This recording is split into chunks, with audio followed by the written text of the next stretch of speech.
Hello everyone, welcome back to Habib's English academy. आज का हमारा ग्रामर का लेक्चर है, लेक्चर नंबर 32, और हम डिस्कस कर रहे हैं नाउन।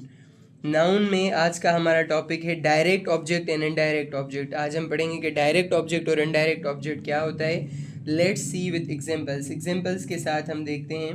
मिसाल के तौर पर हमारे पास एक सेंटेंस है, मोहसिन गेव अ बाल। मोहसिन गेव अ बाल। और यहीं पर हमारे पास एक दूसरा सेंटेंस भी है, मोहसिन गेव दानिश अबाल। मोहसिन गेव दानिश अबाल। सबसे पहले तो आप ये सीख लें कि डायरेक्ट ऑब्जेक्ट और इनडायरेक्ट ऑब्जेक्ट, या ऑब्जेक्ट क्या होता है। ऑब्जेक्ट वो होता है जो काम का सहने वाला होता है, यानी जिस पर काम हो, जिसको काम किया जाए। अभी मोहसिन ने दिया, क्या दिया? बॉल दिया। अभी देने का काम किस चीज़ पर हुआ? बॉल पर हुआ। दूसरे सेंटेंस में क्या हो रहा है? मोहसिन गेव दानिश अबाल। अभी मोहसिन ने बाल दिया, किसको? बाल पर भी अभी काम हो रहा है, और दानिश पर भी। दानिश को देने का काम हो रहा है और बाल पर भी देने का काम हो रहा है। तो हम क्या सीख रहे हैं?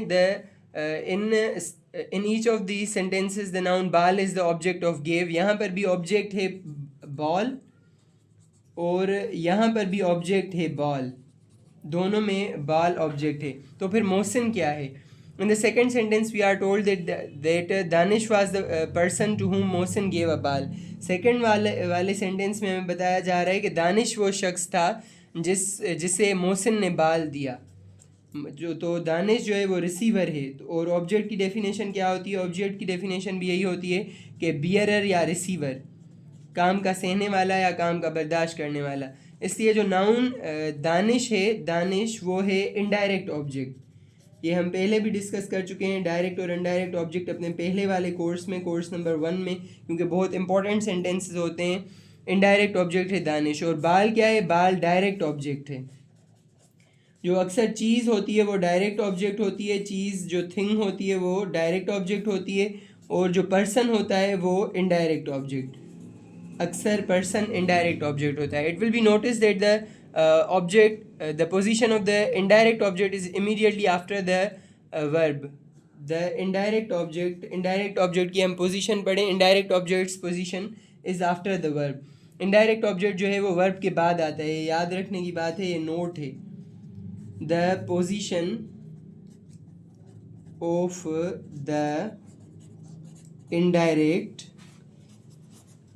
Object is after the verb. जो इनडायरेक्ट ऑब्जेक्ट की पोजीशन होती है वो वर्ब के बाद होती है, और and before the direct object, और डायरेक्ट ऑब्जेक्ट से पहले होती है, and before the direct object. जो इनडायरेक्ट ऑब्जेक्ट होता है वो वर्ब के बाद होता है और डायरेक्ट ऑब्जेक्ट से पहले होता है। तो ये था हमारा ऑब्जेक्ट। अगर दो ऑब्जेक्ट्स आएँ तो जो शख्स होता है वो रिसीवर बियरर होता है, वो पर्सन होता है, और वो इनडायरेक्ट ऑब्जेक्ट कहलाता है। और जो चीज़ होती है उसे क्या कहते हैं? Direct object. अंडरस्टैंड? अभी हमारे पास दो तरीके होते हैं उन सेंटेंसेस को लिखने के जिनमें डायरेक्ट ऑब्जेक्ट और इनडायरेक्ट ऑब्जेक्ट दोनों होते हैं। फॉर एग्जांपल, हमारे पास सेंटेंस है, मोहसिन गेव दानिश अबाल। मोहसिन गेव दानिश बाल। मोहसिन ने दानिश को बाल दिया। इसी सेंटेंस को हम इस तरह से भी लिख सकते हैं, Mohsin gave a ball to Danish. Mohsin ने दानिश को बॉल दिया। एक और एग्जांपल इसी सेंटेंस का हम लिखते हैं कि will you do me a favour. क्या आप मुझ पर एक एहसान करेंगे? Will you do me a favour. इसे हम दूसरे तरीके से कैसे लिख सकते हैं?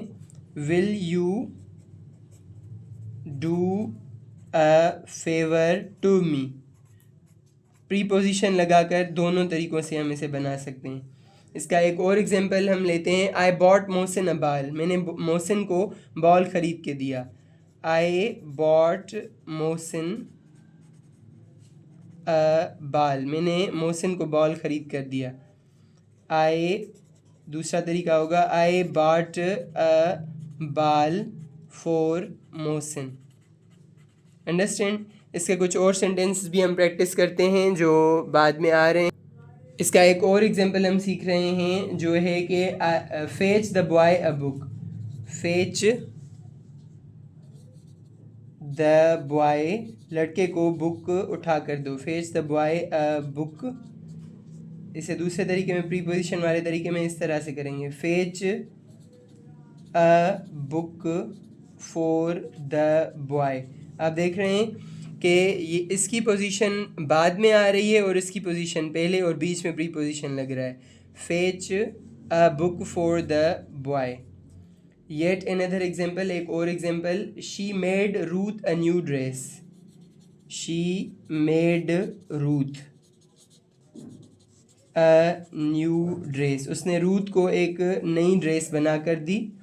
She made a new dress for Ruth, उसने रूथ के लिए एक न्यू ड्रेस बनाई। एक लास्ट एग्जाम्पल हम सीखते हैं, गेट मी अ टैक्सी, मुझे एक टैक्सी लेकर दो। Get a taxi for me.